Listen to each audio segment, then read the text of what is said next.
Assalamualaikum warahmatullahi wabarakatuh.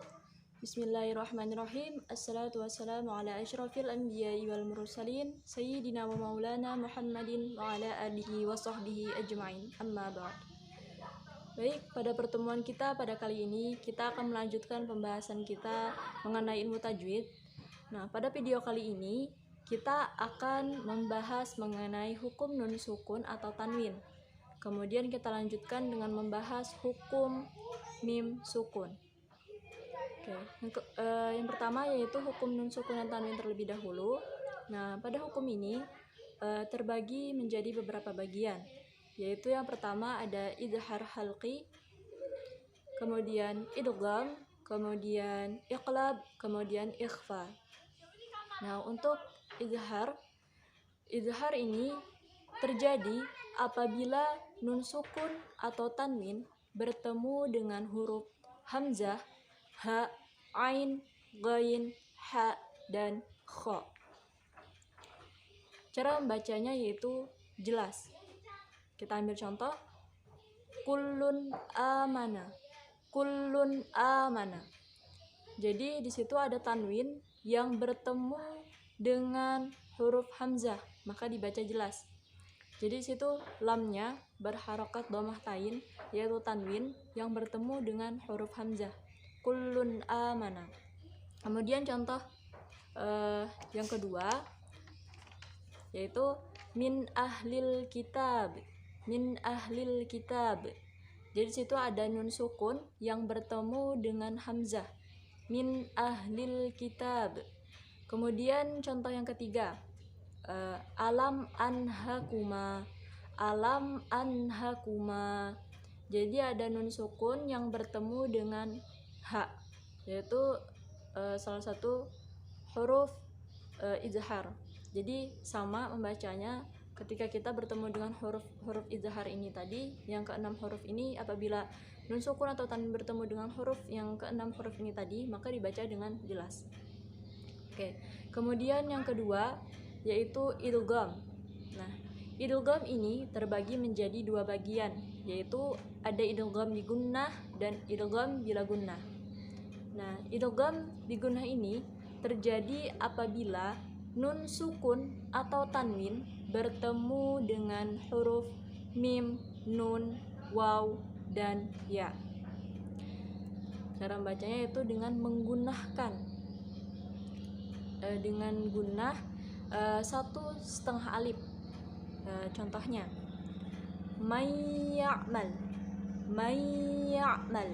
Jadi ada nun sukun bertemu dengan huruf ya, dengan huruf digunnah, huruf idgham digunnah, maka digunakan selama 1/2 alif. Mayya'mal. Ayyadribu. Ayyadribu. Kemudian syai'in nukur. Jadi situ ada tanwin bertemu dengan huruf nun. Syai'in nukur. Syai'in nukur. Nah, kemudian contoh tanwin yang bertemu dengan huruf mim yaitu qaulum ma'ruf. Qaulum ma'ruf. Jadi ada tanwin yang bertemu dengan huruf mim, maka digunakan selama 1/2 alif. Kemudian contohnya jika nun sukun atau tanwin bertemu dengan huruf waw. Ini tanwin ya. Tanwin ketika bertemu dengan huruf waw. Aiwajawahum. Aiwajawahum digunakan 1/2 alif. Kemudian masuk ke idgham bila gunnah. Nah, ini namanya saja idgham bila gunnah. Jadi idgham ini tidak ketika kita membacanya itu tidak dengan gunnah, tidak seperti idgham bi gunnah tadi ketika kita membacanya yaitu dengan menggunakan. Nah, namun tidak untuk idgham bila gunnah ini. Nah, jadi tidak menggunakan gunnah ketika membacanya. Contohnya millabanin. Millabanin. Jadi langsung masuk millabanin. Kemudian mirrabbihim. Mirrabbihim. Mirrabbihim. Jadi langsung masuk tanpa kita menggunakannya. Nah, kemudian kita masuk yang ke iqlab. Nah, untuk iqlab ini apabila nun sukun atau tanwin bertemu dengan huruf ba. Contohnya, ambatakum, ambatakum. Jadi langsung masuk ke mim, ambatakum. Biasanya di dalam Al-Quran itu ada mim kecil di atas nun sukun. Jadi nun sukunnya tidak terbaca, namun kita membacanya menjadi seperti mim, ambatakum, menjadi mim, ambatakum. Nah, jadi seperti itu. Kemudian yang terakhir yaitu ikhfa. Nah, ikhfa ini apabila nun sukun atau tanwin bertemu dengan huruf selain huruf idgham bi gunnah, idgham bila gunnah, izhar, dan iqlab. Jadi selain huruf-huruf tersebut maka termasuk pada huruf ikhfa. Cara membacanya itu dengan mendengungkan. Jadi ketika kita bacanya itu ada dengung. Contohnya, mansyuron, mansyuron. Jadi ada nun sukun yang bertemu dengan shin, yaitu shin ini adalah salah satu huruf dari ikhfa. Mansyuron. Jadi didengungkan dengan guna 1,5 alif. Mansyuron. Kemudian soffan, soffa, soffan, soffa. Nah, 1,5 alif panjangnya. Oke. Nah, selesai sudah mengenai hukum nun sukun dan tanwin. Semoga bisa kita mengerti. Nah, kita masuk yang ke hukum mim sukun. Hukum mim sukun ini terbagi menjadi 3 bagian, yaitu ada izhar syafawi, kemudian ada idgham mimi, kemudian ada izhar syafawi. Yang pertama yaitu ikhfa syafawi terlebih dahulu.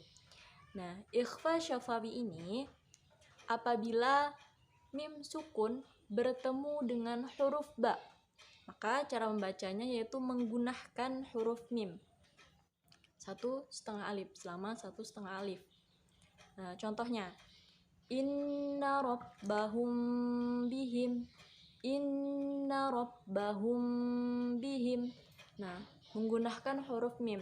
Namun ketika kita menggunakannya itu bibirnya tidak terlalu rapat. Inna rabbahum bihim. Nah, jadi seperti itu. Nah, kemudian yang kedua yaitu idgham mimi. Idgham mimi ini terjadi apabila mim sukun bertemu dengan huruf mim.